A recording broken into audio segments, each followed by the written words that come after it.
This clip is brought to you by SaveWithConrad.com.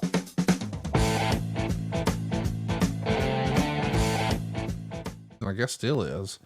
The plan all along was for Shawn Michaels to drop the title at Survivor Series and then win it back at the Royal Rumble in San Antonio, or at least that's the rumor and innuendo. The result we know is going to be a fantastic match with Sid and Shawn. Do you ever think back in hindsight about what if that wouldn't have happened? Do you think the New York audience would have embraced Vader the way they did Sid? No. I don't. I think that because he's a WCW guy, or just because of the presentation? Because of the presentation. I think that part of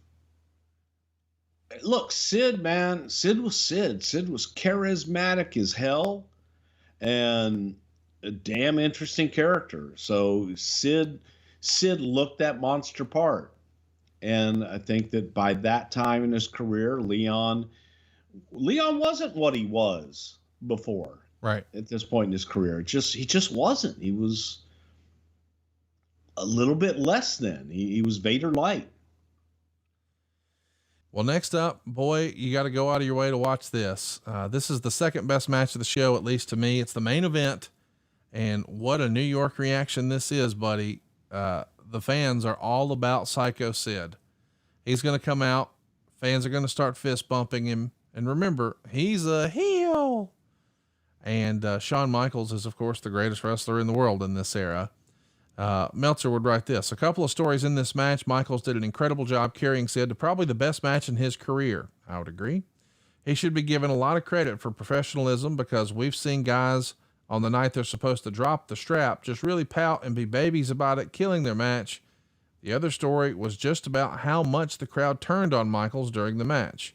It started with light booing early, but as the match went on, the booing was huge every time Michaels did any offense. Michaels let it affect him visibly, even if it didn't affect his performance, as he often gave the crowd dirty looks, spit, and swore at ringsiders that were booing him. And the match turned into a very good match, with Michaels using flying and speed moves and Sid using power moves. They went back and forth for near falls towards the end, each teasing their big moves, but getting it stopped by the other. Early in the match, a cameraman got in Sid's way, which was a spot that would build up the finish. At the end, Sid got the camera and nailed Jose Lothario with it. Lothario took a delayed bump and began clutching his chest, and the announcers acted as if Lothario was suffering a heart attack. Michaels hit the super kick, but instead of going to pin Sid, jumped out of the ring to help Jose. Sid finally got up and hit Michaels with the camera as he hovered over Lothario, threw him in the ring, and pinned him after a power bomb. Michaels crawled out of the ring and began hovering over Jose, with Michaels selling the idea that what was happening with Lothario was a lot more important than losing the title. 3.25 stars.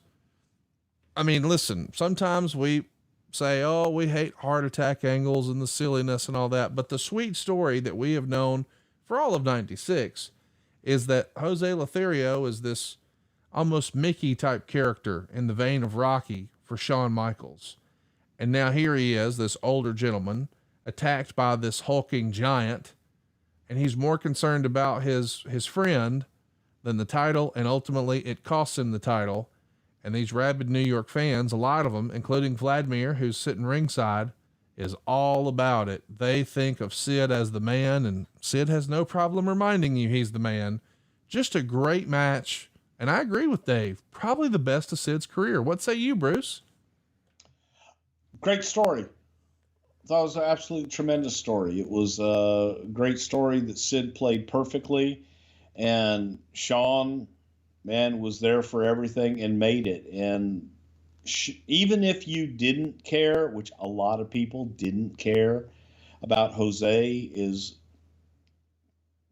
passionately as they cared about Shawn and everyone else, you cared about Jose then because Shawn cared.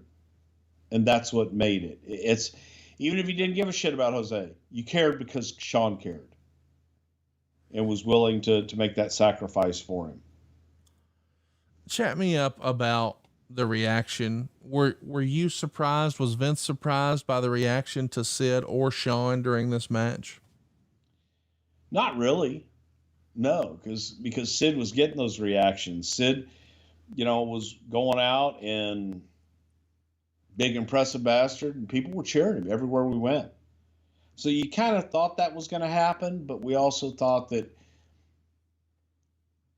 for him to, do something to Jose and then capitalize on that would turn him. And I think it did. I really think that people did turn on Sid after the fact. I get it. It's a wrestling podcast, but he's saving us money on our mortgage. Do you really trust this process? The reviews don't lie. 5-star review after 5-star review. We make it fast, we make it easy, and it's no cost or obligation. Give us a shot to earn your business. I'm telling you, you'll be glad you did, especially if you like keeping more of your own money. You don't need perfect credit or money out of your pocket, so what are you waiting for? Hurry to savewithconrad.com. It's so historically significant, but it's so well done. Go out of your way to watch those two matches. I think Brett and Austin and Sid and Shawn, man, it's just about as good as it got in 1996, at least for me. And it's the first time I remember seeing a New York crowd show like a heel edge. It feels like before this, they were just cheering the baby faces. And here we got to see maybe, we're going to regurgitate some of this white meat babyface stuff. We like the badasses. I think this is a damn near perfect pay-per-view. Don't get me wrong. There are spots throughout it that don't age well, but just my fandom, the nostalgia of it, watching it back 25 years later. And instead of just skipping around like I had to this week, I'm going to sit down and rewatch the whole thing tonight. I love this show. What say you, Bruce? I love the show too. It was good to go back because you think of, the Montreal Screwjob is which that was as well. It was a hell of a card as well. This is kind of like the forgotten one. Yeah. That just goes by the wayside that, oh yeah, no, what did we do then? I thought it was tremendous. Really, really good shit. I want to mention too, we got some fan questions, then we'll wrap this one up. We're going to get out of here. But before I do, the reaction after the Brett and Austin match, we go back to the desk and you see JR doing some heavy lifting, and JR was at his best here. I thought he did a fantastic job in that match in particular. But he's just hammering home the fact that there was no ring rust with Brett. Austin had Brett at his best, blah, blah, blah. And you could see Vince was like, I totally disagree. Were they off? I mean, how challenging was that from a storytelling standpoint when you have the quote unquote boss on commentary and JR's there trying to sell one way? Hey, he beat him at his best. There was no ring rust. He looked as good as ever. And then you could tell that's not the direction Vince wanted to go. What do you make of that? It's called the work, Connie. So that was planned ahead of time, right? I'm going to say he had ring rust. You're going to say he didn't. Was that the same? No, it's not necessarily planned, but it's just taking a different point of view. It's just interesting that in theory, JR's supposed to be fresh off of being the heel and Vince is the babyface. So you would think Vince, being the babyface commentator, the lead voice, if you will. And since Brett, You gotta get excited about saving people all those dollars. They can limousine ride and jet fly now with that extra cash. And they can style and profile with a quick 10-minute phone call right now to 425-0105. That's 425-0105. Woo! savewithconrad.com. It's the babyface. You would think he would be the one beating the drum of, hey, Brett had no ring rust. He was great, blah, blah, blah. I don't know. Let's do some questions here. Lenny Bakken wants to know, any idea how the relationship was at the time here in November of 96 between Jannetty and Shawn? Their relationship was, it was friendly. It was good. They weren't hanging out buddies or anything like that, but they were friendly. It was business. JD Shea wants to know, where did you guys get the shark cage? Sharks are us. Oh, I thought it was shark cage. Sharks. No, man. Because Conrad, now you're being silly. My apologies. I guess Sharks Are Us has everything shark. All your shark accessories. All your shark accessories. I see. You need shark cage, you need shark wire, you need shark hook. Go to Sharks Are Us. Right. It's not like shark hooks are us. Yeah. Sharks Are Us. Got it. Or Sharks Be Us and shit.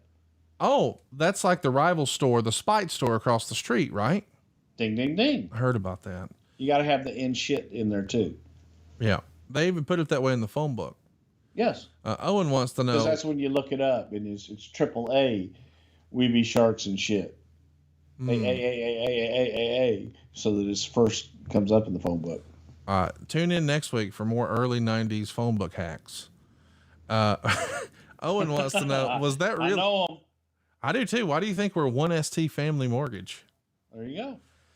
Was that really Ultimate Warrior's old pyro setup for the Sid entrance pyro? Of course it was, that little stick, but I like the S, right? The suddenly I'm dominant, as JR said here, SID in sparklers, as opposed to the old Ultimate Warrior logo. Boy, these were different days. I bet that pyro budget was a lot different in November of 96 than it was a few years later. A little bit. Drew Landry wants to know, it seems the aisle to the ring was shorter than at WrestleMania. Was this due to the setup, or has MSG always been closer than expected? Well, for this particular show, it was the traditional setup, so it was a lot shorter than what. Then later on, we started going on the far ends. Bob says, "Hey Bruce, hypothetically, if Austin and Hart match didn't work or get the reception it did, would Austin have still received his push?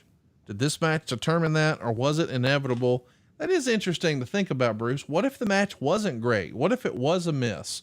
You know, in a different time and place, we used to hear that maybe the 1, 2, 3 kid, or Sean Waltman as we know him, was the measuring stick, and he would come to the back and say, "Oh, he ain't got it." At this point, if Brett would have came back and the match would have been a stinker, and thankfully it wasn't, but if it would have been, would that have cut Austin's water off, as they like to say? I don't think it necessarily would have. It might have shortened the program up a little bit, but I don't think that it would have been, oh my God, Steve doesn't have it, because Steve definitely had it. Hey, it's Conrad Thompson. Thanks for checking out the podcast here on YouTube. Be sure to hit the subscribe button and the notifications bell so you get a notice anytime we upload some new content. And go save yourself some money right now. If you're in a 30-year loan or you have credit card debt, it's not a matter of if I can save you money. It's a matter of how much. Find out right now for free at SaveWithConrad.com.